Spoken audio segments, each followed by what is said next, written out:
Hi, Telugu స్వాగతం. ఈరోజు market ఒక 100 పాయింట్స్ పైగా కరెక్షన్ వచ్చింది. It's a good thing, healthy correction. లేకపోతే 11,300కి వచ్చి 11,300 నుంచి ఒకసారి 11,500కి వెళ్ళిపోవటం కూడా అది కూడా కరెక్ట్ కాదు కదా. అయితే మార్కెట్ ఈరోజు సరళి ఎలా ఉందంటే కరెక్షన్ వచ్చేసింది లేదా వచ్చేస్తున్నది అన్నట్టుగా వచ్చింది. But that is not going to happen. రేపు మార్కెట్ ఏదైనా ఓపెనింగు లోలో ఉంటే, అంటే రెడ్లో ఓపెన్ అయితే, గ్యాప్ డౌన్ ఓపెన్ అయితే దాన్ని సెల్లింగ్ ప్రెషర్ లాగా సెల్లింగ్ వచ్చేస్తున్నది, మార్కెట్ పడిపోతున్నది అన్న దృష్టిలో తీసుకుని పొరపాటును కూడా షార్ట్ సెల్లింగ్ చేయకండి. ఎందుకంటే మార్కెట్ అంతా అంటే ఇప్పుడు సెల్లింగ్ జోన్లోకి ఇంకా రాలేదు మార్కెట్. ముఖ్యంగా నిఫ్టీ ఈరోజు రిలయన్స్ చాలా రోజుల తర్వాత ఒక 3% 3.5% తగ్గింది. అంటే 80 పాయింట్స్ పైగా తగ్గింది. దాని ఇంపాక్ట్ ఉంది నిఫ్టీ మీద. అయితే బ్యాంక్ నిఫ్టీ ఒక రకంగా చెప్పాలంటే స్టేబుల్గా ఉందనే చెప్పాలి. కొద్దిగా తగ్గింది, బట్ పెరిగింది తగ్గింది. బ్యాంక్ నిఫ్టీ అయితే మీకు డైలీ చార్ట్ తీసుకున్నట్లయితే నిఫ్టీ బుల్లిష్ మోడ్లోనే ఉంది. బ్యాంక్ నిఫ్టీ సందిగ్ధావస్థలో ఉంది. చాలా షేర్లు, నిఫ్టీ షేర్లు ఈరోజు డోజీ టైప్ ఆఫ్ ఫార్మేషన్లోకి వచ్చాయి. అంటే ఏంటంటే ఇక్కడి నుంచి పెరగాల తగ్గాల సందిగ్ధావస్థ, పెరక్క తగ్గక ఉండటం. అయితే రిలయన్స్ తగ్గింది. కొన్ని ఫార్మా కంపెనీలు మార్కెట్లు తగ్గినప్పుడు ఫార్మా కంపెనీలు డిఫెన్స్ స్టాక్స్ని కొంటారు, కొంత ఇచ్చేస్తారు కదా. ఫార్మా స్టాక్స్ స్ట్రాంగ్గానే ఈరోజు వచ్చాయి. అయితే మార్కెట్ని పడేసి, అంటే మార్కెట్ని పడేసి లేదా సెల్లింగ్ ప్రెషర్ తీసుకొచ్చే అంత ధైర్య సాహసాలు మాత్రం మార్కెట్లో ప్రస్తుతం ఎవరికి లేవు ప్రస్తుతానికి. అందువల్ల ఏంటంటే మార్కెట్ పడుతుందనేమని నేను అనుకోవటం లేదు. కరెక్షన్ అంతే. బట్ ఎక్కడంటే మీకు బిలో 11,000 మీరు ఒకటే గుర్తుంచుకోండి. రేపు కానీ నెక్స్ట్ వీక్ కానీ below 11,000 is a weak sign. 11,000 and above trade అయినంత వరకు మార్కెట్లో సెల్లింగ్ ప్రెషర్ రాదు, సెల్లింగ్ ఉండదు. ఇది ఎందుకంటే మార్కెట్ను పడనివ్వటం లేదు. దానివల్ల ఏంటంటే ఆర్బీఐతో పాటు సెబీ కూడా కొంచెం సంభ్రమాశ్చర్యాల్లో మునిగి ఉంది. ఏంటి మార్కెట్ ఎలా పెరిగిపోతుందని. ఎందుకంటే వాళ్ళ ఎక్స్పర్ట్స్, వాళ్ళకి తెలుసు కదా మార్కెట్ ఏంటి పెరిగిపోతున్నది. అయితే దానికి చెప్పటం ఏంటంటే విశ్లేషకుల వివరణ ఏంటంటే మార్కెట్ ఎప్పుడైతే పడిందో కరోనా వైరస్ పేరు మీద మార్చ్ ఏప్రిల్ ఆ 2 నెలలు తీసుకుంటే మార్కెట్ ఎప్పుడైతే పడిందో కొత్త ఇన్వెస్టర్లు చాలామంది ఎంటర్ అయ్యారు మార్కెట్లోకి. కొత్త ఇన్వెస్టర్లు చాలామంది న్యూ ఇన్వెస్టర్స్ యాడ్ అయ్యారు. That's a good indication. Investors సంఖ్య పెరగటం చాలా అవసరం. కొత్త ఇన్వెస్టర్లు యాడ్ అయ్యారు, చాలా కొనేశారు, కొంటున్నారు. అందువల్ల మార్కెట్లో బయన్సీ మెయింటైన్ అవుతున్నది అని. ఇంకొక రకంగా చెప్పాలంటే వాళ్ళని, అంటే కొత్తగా వచ్చిన ఇన్వెస్టర్లు కొన్నారు, జూన్లో తెలిసిపోతున్నది కదా. కానీ ఏప్రిల్ మే లేదా మార్చ్ ఎండ్లో only very highly smart people కొని ఉంటారు. రియల్గా కొత్త ఇన్వెస్టర్లు కొనటం మొదలుపెట్టింది మెయిన్గా జూన్ నుంచే అనిపిస్తున్నది. ఎందుకంటే జూన్ డేటా అవైలబుల్గా ఉంది. అయినప్పటికీ కూడా ఇంతే పెరుగుతున్నది ఏంటి, దెర్ ఈజ్ సంథింగ్ అని ఈ మధ్యన అంటే చాలా రోజులుగా సెబీ ఆలోచిస్తూ ఇప్పుడు కొన్ని రిస్ట్రిక్షన్స్ సెబీ మీరు వినే ఉంటారు కదా, న్యూ గైడ్లైన్స్ సెబీని. అదేంటంటే ముఖ్యంగా ట్రేడర్స్ మార్జిన్ విషయంలో చెప్తాను, మీరు జాగ్రత్తగా. అంటే ట్రేడింగ్ కమ్యూనిటీ అంటే ట్రేడింగ్ చేసే వాళ్ళకి ఇది నేను చెప్పేది కొంచెం బాగా అర్థమవుతుంది. ఇన్వెస్టర్లకి అంతగా అర్థం కాకపోవచ్చు. ఇన్వెస్టర్లకి సంబంధించిన విషయం కూడా చెప్తాను. అది ఇంకా 100% కన్ఫర్మేషన్ లేదు, దీనికైతే ఉంది. ఏంటంటే లేటెస్ట్ ఇప్పటి వరకు మా ట్రేడర్స్ మీకు ట్రేడ్ చేసుకోవటానికి మార్జిన్ పెట్టాలి. షార్ట్ టర్మ్ ట్రేడ్ చేసుకోవడానికి మార్జిన్స్ పెట్టాలి. మరి మార్జిన్స్ పెట్టి ట్రేడ్ చేసుకోవడానికి మార్జిన్ ముఖ్యంగా 2 రకాలుగా ఉంటుంది మెయిన్గా. అయితే క్యాష్, మీ దగ్గర క్యాష్ ఉంటే క్యాష్ వాడి దగ్గర డిపాజిట్ చేస్తే దాని బేసిస్ మీద ట్రేడింగ్ చేయనిస్తాడు. ఏమైనా లాస్ వస్తే అందులోంచి రికవర్ తీసుకుంటాడు. రెండవది ఏంటంటే స్టాక్స్, మీ దగ్గర ఉన్న స్టాక్స్ ప్లెడ్జ్ వాళ్ళకి ఇవ్వటం లీన్గా, అంటే లీన్ లాగా. ఎందుకంటే లీన్ లాగా ఇవ్వటం అంటే ఎలా అంటే, ఇప్పటి వరకు ఉన్న సిస్టమ్ ఎలా అంటుందంటే, మీకు డీమ్యాట్ అకౌంట్ ఓపెన్ చేసేటప్పుడు బాబు నువ్వు ట్రేడింగ్ కూడా చేస్తావా, F&Oలు చేస్తావా, ఇవన్నీ ఉంటాయి. అది స్పెసిఫిక్గా చేస్తాను అని అంటారనుకోండి, ఓకే ఎలవ్ చేస్తారు, దాన్ని కూడా ఎనేబుల్ చేస్తారు. అయితే మీ స్టాక్స్కి పవర్ ఆఫ్ అటార్నీ ఇస్తారు. మీరు మీ డీమ్యాట్లో ఏమైతే స్టాక్స్ ఉంటాయో, మీరు డీమ్యాట్ అకౌంట్ ఓపెన్ చేస్తారు కదా వాళ్ళ దగ్గర, పిఓఏ అంటారు, పవర్ ఆఫ్ అటార్నీ. అంటే ఏంటి, మీ స్టాక్స్ని అవసరమైనప్పుడల్లా తీసుకుని యూజ్ చేసి వెచ్చించి, లేదా అవసరమైతే మార్కెట్లో అమ్మి, ఇప్పుడు మీరు డిఫాల్ట్ అయ్యారు, మీరు కొంత పేమెంట్ ఇవ్వాల్సి ఉంది, ఓ 25,000 30,000 ఇవ్వాల్సి ఉంది, మీరు ఇవ్వలేకపోతున్నారు, వెంటనే ఏం చేస్తాడు, మీకు చెప్తాడు లేదా మెసేజ్ పెడతాడు, నెక్స్ట్ మీ స్టాక్స్ అమ్మేస్తాడు కొన్ని, ఎంత అవసరం ఆ డబ్బులకి సరిపడా, ఎక్కువ మిగిలితే మీ అకౌంట్లో జమ చేస్తాడు. సో ఏంటి, స్టాక్స్ అమ్మేసేసి క్యాష్ రియలైజ్ చేస్తాడు, లేకపోతే తను పే చేసుకోవాల్సి వస్తుంది కదా మీ తరఫున మీ లాస్కి. అందుకని మీ స్టాక్స్ పవర్ ఆఫ్ అటార్నీ ఏంటంటే ఎప్పుడు పడితే అప్పుడు ఎలా పడితే అలా చేయటానికి వీలుగా ఉంటుంది చేయటానికి. అయితే ఈ పవర్ ఆఫ్ అటార్నీ ఇవ్వటం వల్ల చూసారా, కార్వే ఫైనాన్షియల్ సర్వీసెస్ వారు మరి చాలామంది స్టాక్స్ పవర్ ఆఫ్ అటార్నీ ఉండటం వలన స్టాక్స్ తీసేసుకుని వాటిని తీసుకెళ్ళి బ్యాంకుల దగ్గర ప్లెడ్జ్ పెట్టేసి డబ్బులు తీసేసుకున్నారు. తెలుసు కదండి, కార్వే వారు భాగవతం తెలిసిన విషయమే కదా. అంటే ఇలా మిస్యూజ్ చేస్తున్నారని, దీనికి ఏంటి ఉపాయం అని సెబీ ఎప్పటి నుంచో ఆలోచిస్తూ ఫ్రెష్గా ఏమిటి అంటున్నదంటే, ఇప్పుడు అలా కాదండి, మీరు స్టాక్స్ ఎవరైనా తీసుకుంటే పవర్ ఆఫ్ అటార్నీ కుదరదు, డెలిబరేట్గా స్పెసిఫిక్గా ఆ ఇన్వెస్టరు లేదా ట్రేడర్ ఎవరైతే ఉంటారో మనం స్పెసిఫిక్గా ప్లెడ్జ్ పెట్టాలి బ్రోకర్ దగ్గర. ఈ స్టాక్స్ నేను ప్లెడ్జ్ పెడుతున్నాను. ఐ థింక్ జెరోదా అయితే ప్లెడ్జే ఫాలో అవుతాడు, ప్లెడ్జ్ సిస్టమ్ ఫాలో అవుతాడు జెరోదా. చాలా బ్యాంక్స్ ప్లెడ్జ్ ఫాలో అవ్వు, మీ స్టాక్స్ ఉన్నాయా, మీ స్టాక్స్ బేసిస్ మీద మేము ఇచ్చేస్తామని, మేము అలౌ చేస్తాం, మీరు ట్రేడింగ్ చేసుకోండి అని.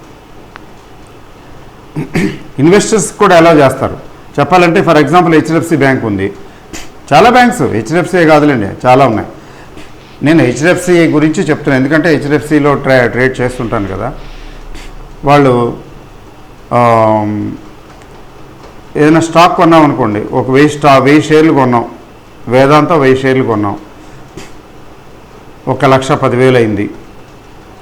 1,10,000 ఇవ్వక్కర్లేదు, ఈ మార్జిన్ అని ఉంటుంది దానికి, క్యాష్లోనే కొన్నదే ఈ మార్జిన్ అని ఉంటుంది. సర్టన్ పర్సంటేజ్ ఒక 20% అట్లా ఎగ్జాక్ట్గా గుర్తులేదు, మన అకౌంట్లోంచి తీసుకుంటాడు. ₹1,00,000కి 20,000 తీసుకున్నాడు, 80,000 ఉంచాడు. ఇప్పుడైతే 3 months 6 months అలౌ చేస్తామంటున్నారు. అంతకుముందు తక్కువ టైం పెట్టేవాడు. మీరు కొనుక్కోండి, పెట్టుకోండి, మీరు మధ్యలో ఎప్పుడైనా స్పేర్ ఆఫ్ చేసుకుంటే చేసుకోండి, లేకపోతే వాడు ఇచ్చిన గడువు ప్రకారం ఉంచుకోండి, మార్జిన్ మనీతోటే ఉంచుకొని దాని నిమిత్తం ఏంటంటే ఆ టైంకి వాడు ఇంట్రెస్ట్ వసూలు చేస్తాడు మన దగ్గర.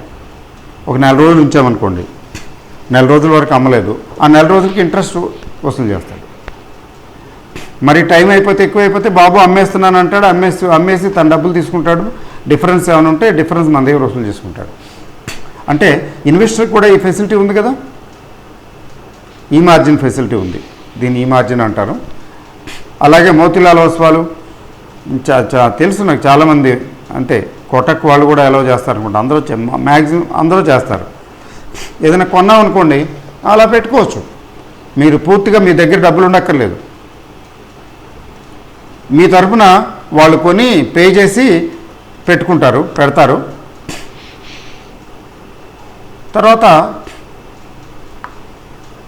మీరు క్యాష్ పే చేసి మొత్తం మీ అకౌంట్లో వేసుకోవచ్చు, లేకపోతే అమ్మేయచ్చు, లేకపోతే ఫర్ ది టైం బీయింగ్ వాడు ఇచ్చిన గడువు 3 months 1 month అట్లా ఒక్కొక్కరు ఒక్కొక్క టైం ఇస్తారు కదా, అంతవరకు ఇంట్రెస్ట్ పే చేసుకోండి. అంటే మీరు స్టాక్స్ కొన్నారు, ఫుల్గా కట్టడం లేదు, ఫుల్గా కట్టకుండానే స్టాక్స్ ఓన్ చేస్తున్నారు. ఒక రకంగా డైరెక్ట్గా చెప్పాలంటే ఏదో పొజిషనల్ ట్రేడ్ లాగా 10 రోజులు, వారం రోజులు, నెల రోజులు చూస్తారు, ఈలోగా మార్కెట్ పెరుగుతుంది, అమ్ముకుంటారు, ప్రాఫిట్స్ బుక్ చేస్తారు.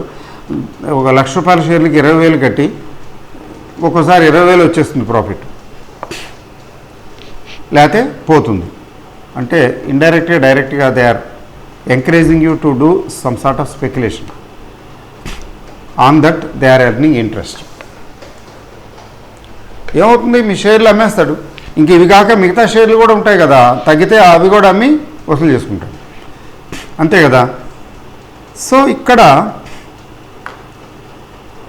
ఏమిటంటే షేర్లు ఎగెనిస్ట్ మీ షేర్లు, ఈ పవర్ ఆఫ్ అటార్నీ సిస్టమ్ లేకుండా ఏదైనా స్టాకు మీరు ఇవ్వాలనుకుంటే ప్లెడ్జ్ చేసి ఇవ్వటం, ప్లెడ్జ్ చేసి అక్కడ రికార్డ్ అయిపోతుంది. ఎన్ఎస్డిఎల్లో ఎవరైతే వారు డిపాజిటర్ ఉంటారు కదా, డిపాజిటర్ దగ్గర కూడా రికార్డ్ అవ్వాలి, ఈ డీటెయిల్స్ అక్కడికి వెళ్ళిపోతాయి. పలానా క్లయింటు కస్టమరు ఈ షేర్లు నాకు ప్లెడ్జ్ పెట్టాడు, ఇదిగో పెట్టుకోండి, అక్కడికి వెళ్ళిపోతుంది రికార్డు. ప్లెడ్జ్ పెట్టినట్టు వెళ్ళిపోతుంది, ప్లెడ్జ్ రిలీజ్ చేసింది, ప్రతిదీ ఎవ్రీథింగ్ ట్రాన్స్పరెంట్గా ఉంటుంది. అప్పుడేమవుతుంది, నా షేర్లు నా బ్రోకరు నాకు తెలియకుండా ఏ విధంగానూ యూజ్ చేయలేడు, నేను ప్లెడ్జ్ పెడితేనే యూజ్ చేసుకోగలుగుతాడు, లేకపోతే లేదు. అప్పుడు కార్వి టైప్ సిచ్యువేషన్స్ రావు. బాగుంది కదండి. అయితే 1st August నుంచి ఇది ఇంప్లిమెంట్ చేయాలని, this is one angle, one aspect. ఇంకా ఉన్నాయిలేండి, ఇంకా ఉన్నాయి, నేను ముందు డిస్కస్ చేస్తాను. ఇంకా ఒకటోటి వస్తున్నాయి. తర్వాత వీళ్ళు రిప్రజెంటేషన్స్ పెడుతున్నారు, వాళ్ళు ఎట్లా నెగోషియేషన్ జరుగుతున్నాయి కదా, ప్రాక్టికల్ డిఫికల్టీస్ ఉన్నాయి కదా, అందులో లాక్డౌన్లో ఉన్నాం మనం పార్షియల్గా. సో దీనికి 1st August నుంచి ఇంప్లిమెంట్ చేయాలని.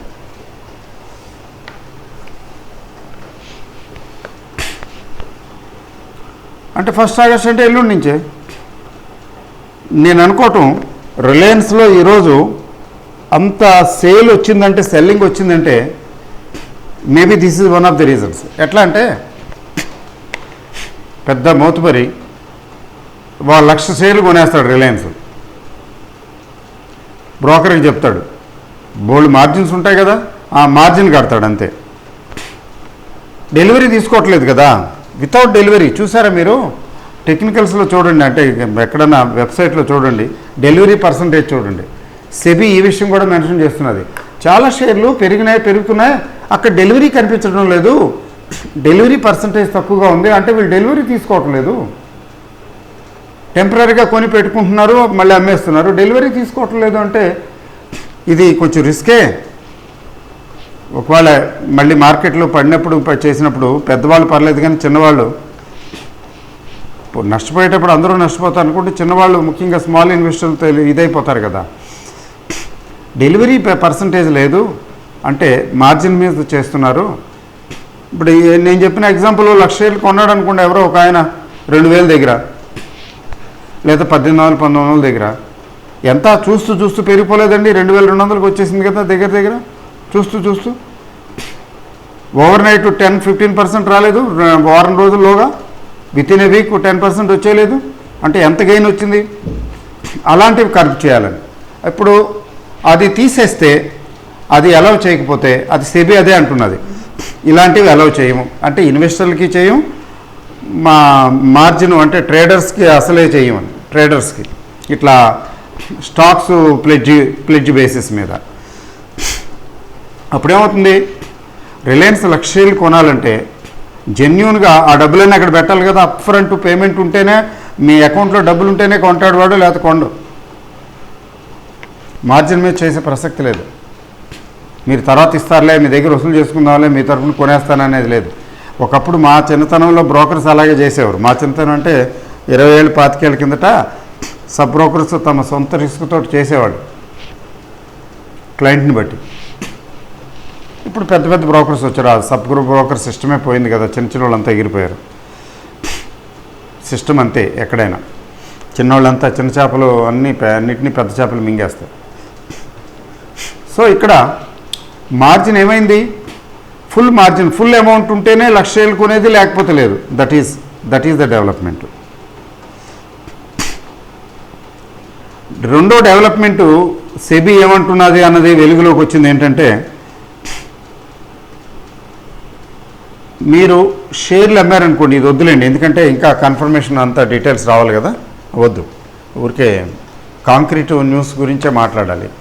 ఇప్పుడు నేను చెప్పిన ఆస్పెక్టు మీకు అర్థమైంది కదా, సెబీ ఇవన్నీ కుదరవు, పైగా మీరు ఫుల్ అమౌంట్ వసూలు చేసినట్టు మాకు అంత ప్రూఫ్ చూపించాలి, అలా కాకుండా దాచిపెడితే మాత్రం పెనాల్టీలు వేస్తాం మీకు, జాగ్రత్త. పెనాల్టీలు వేస్తే మామూలుగా వేయరు కదా, బ్రోకర్స్ మీద గట్టిగా హెవీగా వేస్తారు. You should not protect the investor even with your money. నీ దగ్గర డబ్బులుండి క్లయింట్ గొప్పవాడు, అతన్ని నేను సపోర్ట్ చేస్తాను, ఫైనాన్స్ చేస్తాను అంటా కుదరదు. నువ్వు ఫైనాన్స్ చేయడానికి కూడా కుదరదు అని చెప్తున్నారు. That is one aspect. తర్వాత ప్లెడ్జ్ గురించి చెప్పాను కదా, ఈ ప్లెడ్జ్ చేస్తేనే ట్రేడింగ్, అంతేగాని ఈ లేకపోతే బ్రోకర్కి యాక్సెస్ ఉండదు స్టాక్స్ మీద. అప్పుడు చాలా డిఫికల్టీస్ ఉంటాయి కదా, గబుకుని ఇతను డిఫాల్ట్ అయ్యాడు, కొంత అమౌంట్ పే చేయాలి, చేయటం లేదంటే ఇప్పుడైతే పవర్ ఆఫ్ అటార్నీ బేస్ మీద గబుకుని అతను స్టాక్స్ అమ్మేసి తీసేసుకుంటాడు బ్రోకరు. లేకపోతే ఇప్పుడు ఇతని చేత ప్లెడ్జ్ చేయించడం, ఇదంతా ప్రాక్టికల్ డిఫికల్టీ ఉంది. తర్వాత లాక్డౌన్లో ఉన్నాము, సెమీ లాక్డౌను. అందువలన 1 ఆగస్టు నుంచి ఇది ఇంప్లిమెంట్ చేయొద్దండి, దయచేసి 2 నెలలు టైం ఇవ్వండి. ఇదో ఈ ఆస్పెక్ట్ నేను చెప్పిన పవర్ ఆఫ్ అటార్నీకి బదులు ప్లెడ్జ్ చేయటం అనే ఆస్పెక్ట్ మీద ఈ అసోసియేషను, బ్రోకర్స్ అసోసియేషను వీళ్ళంతా కలిపి 2 నెలల గడువు కోరారు, రిప్రజెంటేషన్స్ పెట్టారు. అవి లేటెస్ట్గా వచ్చిన న్యూస్ ఏంటంటే, సరే ఈ ప్రాక్టికల్ డిఫికల్టీస్ అంటున్నారు కదా, సరే ప్రస్తుతం లాక్డౌన్ అదే కదా, సరే అని చెప్పి 1 మంత్ టైం ఇచ్చిందండి. 1 మంత్ టైం ఇచ్చింది కాబట్టి 1 ఆగస్టు నుంచి ఇంప్లిమెంట్ చేయడానికి బదులు ఇప్పుడు నేను చెప్పిన power of attorney versus pledging, దీన్ని 1 సెప్టెంబర్ నుంచి ఇంప్లిమెంట్ చేయడానికి 2 నెలలు ఇవ్వలే అని 1 నెల ఇచ్చింది. తర్వాత ఏమవుతుందో అది వదిలేయండి, ప్రస్తుతానికి 1 నెల గడువు ఉంది. అంటే ఈ బేసిస్ మీద ఈరోజు ఏమన్నా సెల్లింగ్ వచ్చిందేమో రిలయన్స్లో అని నాకు అనిపించింది. ఇప్పుడు నేను చెప్పిన ఉంది కదా, ఇట్లాంటి సిస్టమ్ ఉంటే తర్వాత మళ్ళీ కష్టంలే, ప్రాఫిట్ బుక్ చేసుకుందామని చెప్పి రిలయన్స్లో ప్రాఫిట్స్ బుక్ చేసుకున్నారని అనిపిస్తున్నది. మరి ఇది పోస్ట్పోన్ చేస్తే 1 మంత్కి ఇంకా ఫర్దర్ పోస్ట్పోన్ చేస్తే మళ్ళీ కొనేస్తారుగా, అట్లా జరగవచ్చు కదా, పాసిబిలిటీ ఉంది. అంటే గ్యాప్ అప్ ఓపెనింగ్ అవ్వచ్చు కదా రేపు. You are getting my point. రేపు కనుక గ్యాప్ అప్ ఓపెనింగ్ అయితే చాలా చాలా రిస్క్. అసలే షార్ట్ కవరింగ్ ఇంకా ఉంది, షార్ట్ కవరింగ్లోనే ఉన్నారు చాలామంది. గ్యాప్ అప్ ఓపెనింగ్ వస్తే బ్యాంక్ నిఫ్టీ కూడా పెరిగిపోవచ్చు. బ్యాంక్ నిఫ్టీ కూడా ఇప్పుడు ఆ సందిగ్ధావస్థలో ఉంది కదా, ఈ సందిగ్ధావస్థ నుంచి మళ్ళీ వన్స్ అగైన్ బుల్ రన్లోకి, బుల్ ఫేజ్లోకి వెళ్ళిపోవచ్చు బ్యాంక్ నిఫ్టీ. ఇది రేపు అట్లా దీన్ని బేస్ చేసుకుని గ్యాప్ అప్ ఓపెనింగ్ అయితే అది ఎట్లా ఉంటుందనేది మనం ఊరికే ప్రాబబిలిటీయే కానీ ప్రాక్టికల్గా ఏం జరుగుతుందని మనకు తెలియదు కదా. అయితే బేసిక్గా ఇంకొకటి ఏంటి, ఇన్వెస్టర్ మీద ఎట్లాంటి రిస్ట్రిక్షన్స్ ఉన్నాయి, అది ఇంకా ఫర్దర్ క్లారిఫికేషన్స్ చెక్ చేయాలి. చెక్ చేయకుండా మాట్లాడటం తగదు. అదేంటి, అలా ఎలాంటి రిస్ట్రిక్షన్స్ పెట్టాలనుకుంటున్నారు ఏంటనేది అది ఇంకా చూద్దాం. ఎందుకంటే రిప్రజెంటేషన్స్ జరుగుతున్నాయి. అది ఇంప్లిమెంట్ చేస్తే ఆగస్ట్ నుంచి అనుకున్నారు కదా, దానికి రిప్రజెంటేషన్స్ జరుగుతున్నాయి. తర్వాత ఇంకోటి ఏంటంటే మార్జిన్ ట్రేడింగ్ చేసే వాళ్ళకి, ముఖ్యంగా ఇంట్రాడే ట్రేడర్స్ మీకు తెలుసు కదా, స్మాల్ మార్జిన్ పెట్టి, లేకపోతే ఒకసారి ఆ మార్జిన్ కూడా కాదు స్టాక్సే ఉంటాయి, స్టాకు ఎగెనిస్ట్ స్టాక్స్ బ్రహ్మాండంగా వాల్యూమ్స్ చేసేస్తారు, పెద్ద పెద్ద వాల్యూమ్స్ చేసేస్తారు. వాళ్ళకి ఇప్పుడు అట్లా కుదరదు, వాళ్ళ ఫుల్ మార్జిన్ ఉండాల్సిందే, వాళ్ళ దగ్గర మార్జిన్స్ పెట్టుకుని ఇంట్రాడే చేసుకోమని, అంతేగాని మార్జిన్స్ లేకుండా కాదని. తర్వాత మామూలుగా F&Oలో ఫ్యూచర్స్ అండ్ ఆప్షన్స్ చేసే వాళ్ళు మార్జిన్స్ విషయంలో కూడా న్యాచురల్ మార్జిన్స్ పెంచుతారని, కొత్త రకమైనటువంటి రిస్ట్రిక్షన్ తీసుకొస్తారని అది పాయింట్ ఉండనే ఉంది. వీటన్నిటి దృష్ట్యా కొద్దిగా మార్కెట్ సబ్డ్యూడ్గా ఉందేమో అని అనుకోవాలంటే నాకు తెలియదు. బట్ అయితే అది మాత్రం డిసెంబర్ వరకు పోస్ట్పోన్ చేయమని చెప్పడం జరిగింది. తర్వాత సెబీ అంగీకరించిందని వెనికిడి. కాబట్టి ఇంట్రాడే ట్రేడర్స్ ఫుల్ మార్జిన్ తోటి మీరు బిజినెస్ చేయండి ఎప్పటి నుంచో చెప్తున్నారు సెబీ. ఇప్పుడు మళ్ళీ ఇంప్లిమెంట్ చేద్దాం అనుకుంటే కాదు అని చెప్పడం, వీళ్ళు రిక్వెస్ట్ చేయటం. ఎందుకంటే వాల్యూమ్స్ గణనీయంగా తగ్గిపోతాయి, ఈ బ్రోకర్స్కి బ్రోకరేజ్ భయంకరంగా తగ్గిపోతుంది, కొన్ని బ్రోకరేజ్ సంస్థలు ఊడిపోతాయి, ఎగిరిపోతాయి. ఎందుకంటే ఈ ఇంట్రాడే ట్రేడింగ్ ఎంకరేజ్ చేసి వాళ్ళు సంపాదిస్తున్నారు. ఫుల్ మార్జిన్ అంటే చాలామంది చేయలేరు కదా, మార్జిన్స్ ఏమాత్రం పెంచినా చేయలేరు, అంటే వీళ్ళ బిజినెస్ లాసు, వీళ్ళ రిప్రజెంటేషన్ నడుస్తున్నాయి. అయితే ఇది మాత్రం డిసెంబర్ వరకు పోస్ట్పోన్ చేసినట్లు వినికిడి. ఈ కొత్త మార్జిన్ సిస్టము ట్రేడర్స్కి పెట్టేటువంటి రిస్ట్రిక్షన్స్ మార్జిన్ సిస్టమ్కి సంబంధించి డిసెంబరు. అయితే pledge versus power of attorney బేసిస్కి మాత్రం సెబీ క్లియర్గా 1 సెప్టెంబర్ అని చెప్పింది. ఇవన్నీ ఉన్నాయి, అంటే వస్తాయి మొత్తానికి. అంటే మార్కెట్ అర్థం లేకుండా, లేదా అంత అవసరం లేదు అయినా పెరుగుతుందనుకోండి, కళ్ళాలు పడతాయి సోనర్ ఆర్ లేటర్. ఇప్పుడు మార్కెట్ పెరుగుతున్నది పెద్ద అర్థవంతంగా ఏం పెరగటం లేదు, జస్టిఫైడ్ ఏం కాదు కదా, మనకు అందరికీ తెలుసు. 29-30 లెవెల్లో మరి పిఈ, నేను ఎవరో ఒక అబ్బాయి మెసేజ్ కూడా పెడుతున్నాడు యూట్యూబ్లో, 29-30 పిఈ దగ్గర కొనటం అంటే ఎవరు కొంటారు? కొత్త వాళ్ళు కొంటారు. అంటే ఇంతకుముందు కొనటం వేరు, ఏప్రిల్ మేలో కొని ఉండటం వేరు. నేను చెప్తూనే ఉన్నాను, ట్రేడింగ్కి బాగానే ఉంటుంది, షార్ట్ టర్మ్ కొనుక్కోవచ్చు, షార్ట్ టర్మ్ కొనుక్కోండి అని. I was against and I'm against even today buying for long term investment. But ఇప్పుడు 9,800 అదే 8,000 పైగా 8,000 అండ్ అబవ్ రేంజ్లో షార్ట్ టర్మ్ ట్రేడింగ్కి బాగానే ఉంటుంది కదా. చేసిన వాళ్ళు చేస్తున్నారు, సంపాదించారు, ఏదో చేస్తున్నారు. అంతేగాని ఇన్వెస్ట్మెంట్కి వచ్చేటప్పటికి చూడాలి కదా. ఎందుకని ఇన్వెస్ట్మెంట్ విషయంలో మరి కాలమే చెప్తుంది నేను ఎందుకు చెప్తున్నానో పదే ఇది. ఎందుకంటే నేను ఇప్పుడు చెప్పిన ప్రీమెచ్యూర్, దాన్ని దేర్ ఆర్ నో టేకర్స్ అయినో. యాక్చువల్గా చూడండి, మీరు సెలెక్టివ్ ఫ్యూ స్టాక్సే పెరుగుతున్నాయి. అన్నీ ఎక్కడ పెరిగాయండి? కొద్దిగా భయంకరంగా తగ్గి కొద్దిగా రికవర్ అయ్యాయి. 5%, 10%, 20% అట్లా రికవర్ అయ్యాయి ఆల్మోస్ట్. మరీ పడిపోయాయి కాబట్టి. కానీ మంచి షేర్లు, స్ట్రెంగ్త్ ఉన్న షేర్లు కూడా ఎక్కడ పెరుగుతున్నాయండి? సెలెక్టివ్గానే కొన్నే పెరుగుతున్నాయే. అది నిఫ్టీ 50 స్టాక్స్ ఎక్కువగా పెరుగుతున్నాయి, అన్నీ పెరగటం లేదు కదా. అన్నీ ఎప్పుడు పెరగవనుకోండి, మెజారిటీ పెరగటం లేదు కదా. మరి అలాంటప్పుడు సెలెక్టివ్ బయింగ్ చేయాలనుకుంటే చాలా సెలెక్టివ్గా బయింగ్ చేసుకోవాలి, లేకపోతే చేతులు కాలుతాయి. ముఖ్యంగా మనమేం బయింగ్ చేస్తాం, జనరల్గా స్మాల్ క్యాప్ మిడ్ క్యాప్లకి వెళ్తాం. స్మాల్ క్యాప్ మిడ్ క్యాప్లు రిస్క్ ఎక్కువ కదండి. Even today small cap mid cap పెరగటం లేదే, మెజారిటీ పెరగటం లేదు కదా, ఏవో సెలెక్టివ్గానే పెరుగుతున్నాయి కదా. అందువలన ఏంటంటే ఉండేదేదో ఊడిపోయేదేదో తెలుస్తుంది ఎప్పుడు మార్కెట్ స్టెబిలైజ్ అయితే. అది స్టెబిలైజేషన్ అంటే ఏంటి, ముందు మార్కెట్ బాగా తగ్గింది, మళ్ళీ రికవర్ అయిపోయింది 40-50% రేంజ్కి, గణనీయంగా రికవర్ అయింది, మళ్ళీ రిటర్న్ జర్నీ ఒకటి ఉంటుంది కదా, ఇట్లా ఉంటుంది కదండి, బాగా తగ్గింది ఇట్లా వచ్చింది కదా, ఇక్కడ దగ్గరలో ఉంది, మళ్ళీ రిటర్న్ జర్నీ ఉంటుంది కదా, ఉండదా? ఎలా చెప్పేది, ఎన్నిసార్లు చెప్పినా కొంతమందికి రుచించదు, అంటే కొంతమంది కన్విన్స్ అవ్వరు, అయ్యేవారు అవుతారు, అవ్వని వారు అవరు. ఈ రిటర్న్ జర్నీలో అప్పుడు చూసుకుంటే, అప్పుడు ఈ రిటర్న్ జర్నీలో ఎక్కడో స్టెబిలైజ్ అవుతుంది కదా మార్కెట్. ఈ స్టెబిలైజ్ అయినప్పుడు ఏ కంపెనీలు ఏ సెక్టర్లు పనికొస్తాయి, ఎందుకంటే ఇప్పుడు లాక్డౌను, సెమీ లాక్డౌను, బీహార్ ఆయన అంటాడు నేను ఆగస్టు తర్వాత కూడా ఆగస్టు ఎండ్ వరకు నేను క్లోజ్ చేస్తున్నాను అంటాడు, మమతా మేడం ఇంకోటి చెప్తున్నది, రేపో మాపో ఏపీ లాంటి స్టేట్లలో కూడా మేము మళ్ళీ లాభం లేదండి, పరిస్థితి చేయి దాటిపోయేటట్టుంది, మేము లాక్డౌను, సెమీ లాక్డౌను లేదా రిస్ట్రిక్షన్స్ పెడతాము, కర్ఫ్యూ పెడతాము అన్నారనుకోండి, మళ్ళీ ఏమవుతుందండి, ఇంకా తేలలేదు. అయితే రిలీఫ్ ఏంటంటే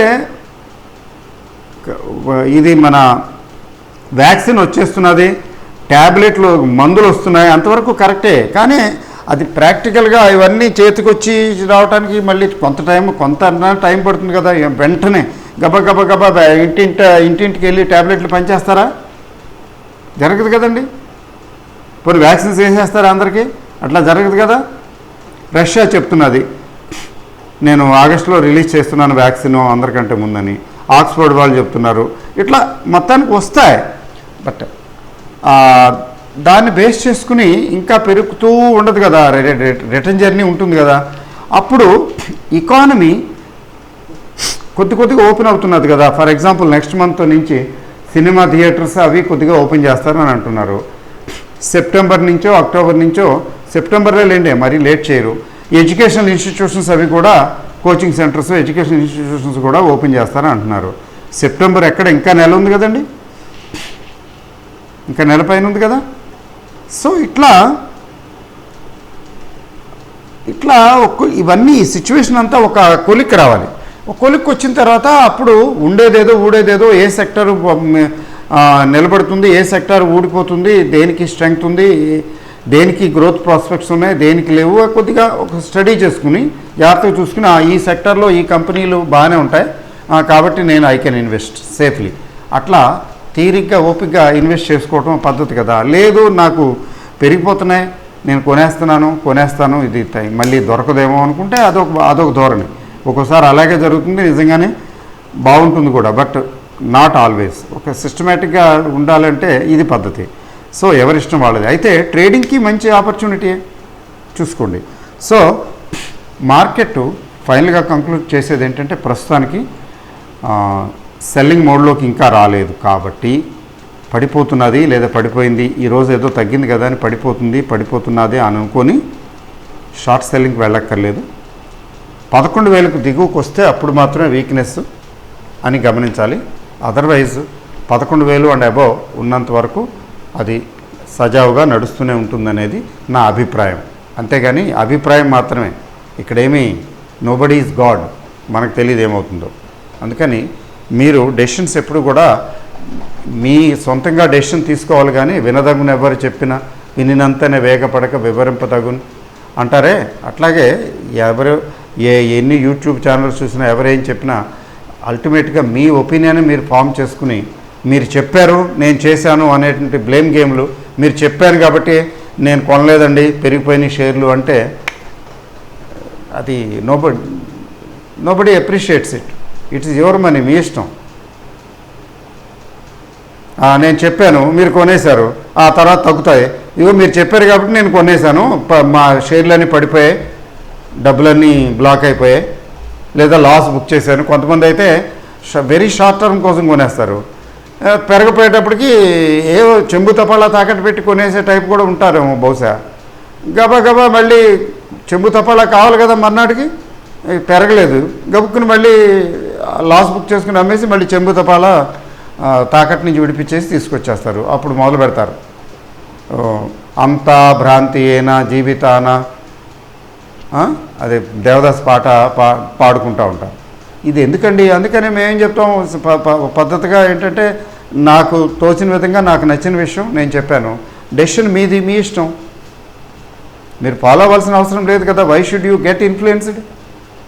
నేనే కదా, ఎవరైనా కానీ అభిప్రాయమే కదా చెప్పాము.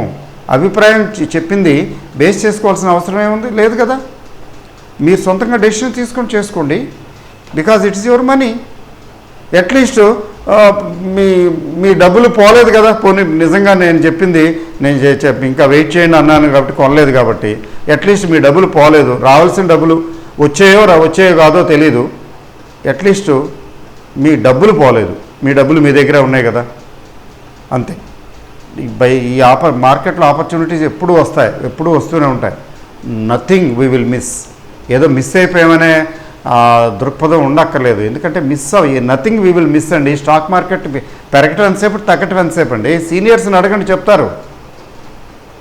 తగ్గటం ఎంతసేపు, పెరగటం ఎంతసేపు అండి. చాలా సింపుల్ అండి, చాలా ఈజీ. ఓకే అండి, all the best. Thank you very much.